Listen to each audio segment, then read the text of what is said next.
वालेकुम guys, welcome back to channel. I hope कि आप फिट एंड फाइन होंगे। अल्लाह ताला ऐसा भी आपको फिट एंड फाइन रखे। तो आज मैं आप लोगों के साथ अब हमारे जो बालों का सलूशन है वो आप लोगों के साथ शेयर करने जा रही हूँ।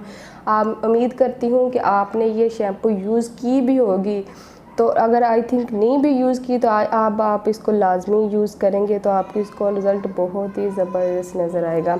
तो यहाँ पे मैं जो शैम्पू यूज़ कर रही हूँ, कुछ लोगों ने मुझसे पूछा है कि आप ही आपके बालों का सीक्रेट क्या है, तो मैं आज आप लोगों को बताती हूँ कि मेरे बालों का सीक्रेट क्या है। तो मैं यूज़ करती हूँ वाटिका हेयर फॉल कंट्रोल शैम्पू, जो कि ये जो वाटिका शैम्पू है ये बहुत ही ज़बरदस्त है। वाटिका नेचुरल है, हेयर फॉल को रोकता है, ये इसको कंट्रोल करता है। और ये सबसे मज़े की बात ये है कि ये बालों की ग्रोथ में इजाफा करता है। तो एक ही हफ्ते में आपको, एक हफ्ते में तो इसका रिज़ल्ट नहीं नज़र आता, आपको इसका आस्ता आस्ता रिज़ल्ट मिलेगा और मिलेगा, लाजमन मिलेगा। ये शैम्पू बहुत ज़बरदस्त है, ये काम करता है लेकिन आस्ता आस्ता ये काम करता है। और यहाँ पे भी उन्होंने सब कुछ मेंशन किया हुआ है कि इसके शैम्पू के अंदर क्या क्या ऐड किया गया है, वो सब कुछ इसके ऊपर मेंशन है। इसके ऊपर उन्होंने ये भी मेंशन किया है कि इसके अंदर जो कैक्टस एंड गिरगिर ये भी यूज़ किया गया है। जो लहसुन भी यूज़ किया, लहसुन का तो आपको पता है कि कितना फ़ायदेमंद है और इसमें कितने विटामिन पाए जाते हैं।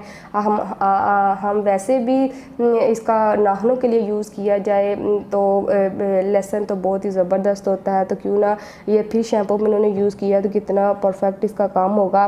और जो इसका ब्रांड है वो डाबर आमलों के साथ है और ये आपको मार्केट से इजीली 400 में मिल जाएगी, कोई भी इतनी एक्सपेंसिव नहीं है।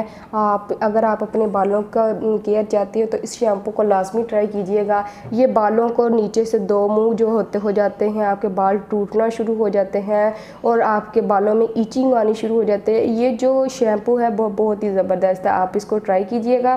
और ट्राई कैसे करना है, अगर आपने शैम्पू यूज़ किया हुआ है, अगर आपने ऑयल यूज़ किया हुआ है, अगर इसके साथ वाला ऑयल है तो सबसे बेस्ट है। अगर आप कोई भी ऑयल ले सकते हैं, उसकी मालिश करनी है आपने। मालिश करने के बाद 2 से 3 घंटे छोड़ देना है। छोड़ने के बाद इस शैम्पू के साथ आप